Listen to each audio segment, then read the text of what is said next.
1991년 8월 14일 무더위가 기승을 부리는 한여름의 어느 날, 한 할머니가 기자들 앞에 섰습니다.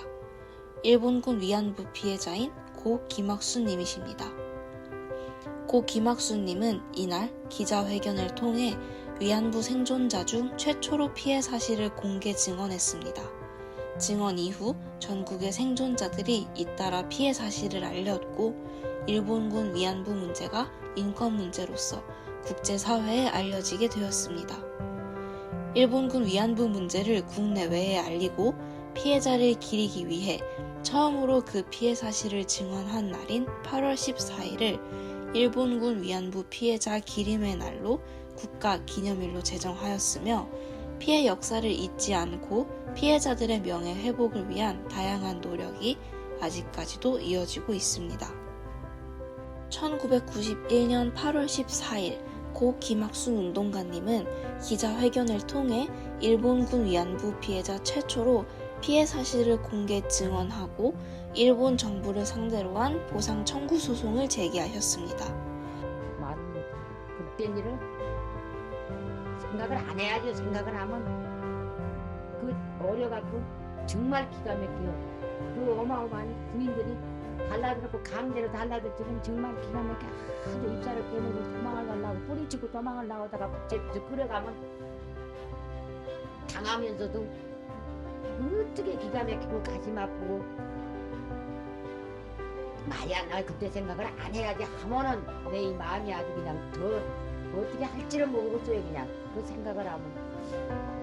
이 증언 이후 국내 피해자는 물론 필리핀, 네덜란드 등 세계 각지의 일본군 위안부 피해자들의 증언이 잇따르며 일본군 위안부 문제에 국제적 관심을 불러일으켰으며, 일본 정부의 사죄를 촉구하는 여성운동가로 활동하셨습니다.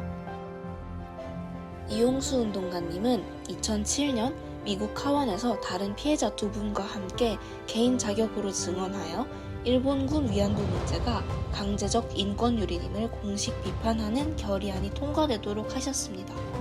이용수 운동가님의 증언을 모티브로 영화 I Can Speak의 증언 장면이 만들어지기도 했습니다. 김복동 운동가님은 1992년 3월 일본군 위안부 피해 사실을 고발한 후 UN 인권위원회에서 피해 사실을 공개 증언하셨습니다.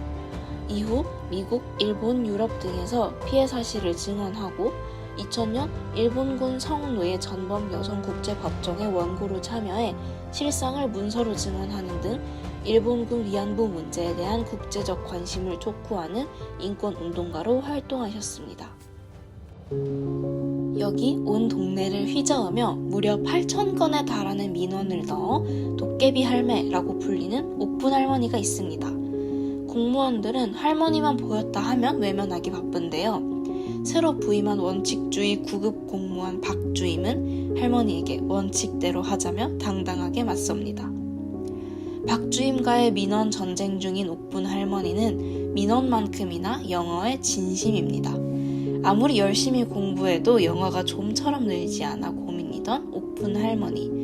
박주임의 프리토킹을 보고서는 선생님이 되어달라며 시간과 장소를 불문하고 부탁합니다. 둘만의 특별한 거래를 통해 두 사람의 영어 수업이 시작되고 함께하는 시간이 계속될수록 서로를 이해하고 소통하게 되면서 친구이자 가족이 되어갑니다.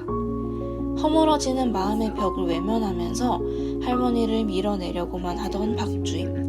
할머니가 영어 공부에 매달리는 이유를 알게 되고 할머니를 조금 더 이해하게 됩니다.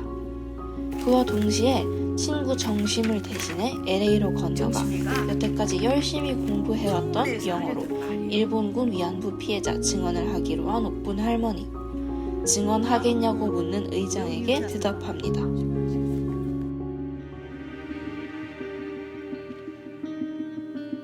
Yes, I can speak. 정부에 등록된 일본군 위안부 피해자는 총 240분, 현재까지 단 8분만이 남아 계십니다. 피해 사실을 기억하고 일본의 사과를 촉구하는 다양한 행동들이 여전히 이어지고 있지만 일본의 사과를 받지 못한 채 돌아가시는 일본군 위안부 피해자들이 점점 늘어나고 있습니다. 전쟁 폭력의 희생자와 생존자를 기억하는 의미로 전 세계 곳곳에 세워진 평화의 소녀상을 철거하려는 시도도 계속되고 있습니다. 8월 14일은 일본군 위안부 문제를 알리고 피해자를 잊지 않기 위해 제정된 피해자 기림의 날입니다. 일본군 위안부 피해 역사는 피해자들만의 일이 아닙니다. 미래 세대가 지금까지의 역사를 잊지 않고 앞으로도 계속 기억하고 더 나은 미래를 위해 행동해야 하지 않을까요?